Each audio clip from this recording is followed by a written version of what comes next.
नमस्कार, the news now के 2 PM bulletin में आपका स्वागत है। मैं हूं आपके साथ रोमी केरनी और आइए नजर डालते हैं इस समय तक की बड़ी खबरों पर। जम्मू कश्मीर के सोपोर में सीआरपीएफ के गश्ती दल पर आतंकियों ने हमला किया है। हमले में एक जवान शहीद हो गया है, जबकि सीआरपीएफ के 3 जवान घायल हुए हैं। घायलों को इलाज के लिए अस्पताल में भर्ती कराया गया है। वहीं इसी हमले में एक नागरिक की भी मौत हुई है। आज सुबह करीब 7:30 बजे सोपोर के मॉडल टाउन में आतंकवादियों ने सीआरपीएफ की एक नाका पार्टी पर हमला किया, जिसमें केंद्रीय रिजर्व पुलिस बल का एक जवान शहीद हो गया, एक नागरिक की भी मौत हो गई और 3 जवान घायल हुए हैं। एलओसी पर सतर्क सैनिकों ने आज तड़के आतंकी घुसपैठ की कोशिश को नाकाम कर दिया। इस दौरान एक आतंकी को मार गिराने में भी सफलता मिली। मारे गए आतंकी के पास से एक AK-47 राइफल बरामद हुई है।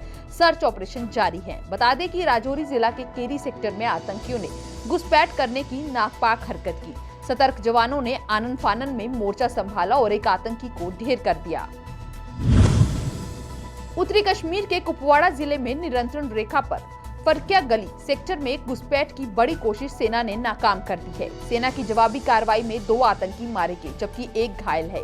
वहीं अनंतनाग में मुठभेड़ में 2 आतंकी मारे गए। इस बीच बारामूला जिले के नौगाम सेक्टर में पाकिस्तानी गोलाबारी के जवाब में पीओके में एक चौकी तबाह कर दी गई। कम से कम 2 सैनिक मारे गए हैं और 5 से अधिक घायल हुए हैं। देश में बुधवार को कोविड-19 से एक दिन में 507 लोगों की मौत के बाद मृतकों की संख्या बढ़कर 17,400 हो गई है। वहीं 18,663 नए मामले सामने आने के बाद देश में संक्रमण के मामले बढ़कर 5,85,493 हो गए हैं।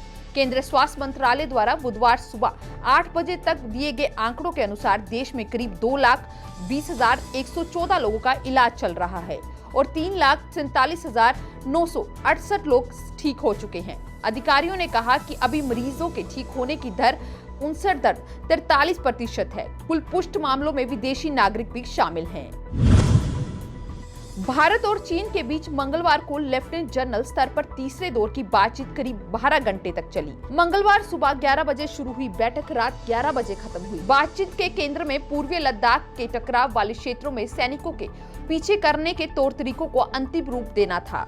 वार्ता पूर्वी लद्दाख में वास्तविक नियंत्रण रेखा यानी कि LAC के पास हुई। कोरोना वायरस के चलते देश में जारी प्रतिबंधों में राहत देने की श्रृंखला में केंद्र सरकार ने अनलॉक के दूसरे चरण के दिशा निर्देशों की घोषणा की है। ये दिशा निर्देश 31 जुलाई तक प्रभावी होंगे।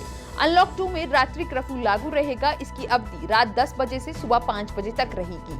सरकारी प्रशिक्षण संस्थानों को 15 जुलाई से खुलने की अनुमति दी गई है। बता दें कि अनलॉक 1 की अवधि 30 जून को समाप्त हो गई है।